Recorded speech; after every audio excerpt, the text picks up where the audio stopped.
আসুন আমরা মানবিক সহায়তার জন্য একটু হাত বাড়িয়ে দেই। আসসালামু আলাইকুম ওয়া রাহমাতুল্লাহি ওয়া বারাকাতুহু।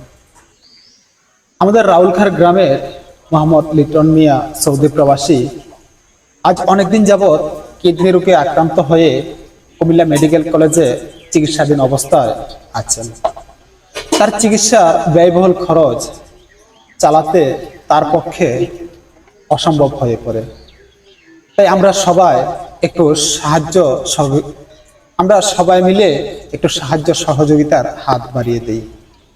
লিটন মিয়ার পরিবারের পক্ষে চিকিৎসার ব্যয়বহুল বার চালানো অসম্ভব।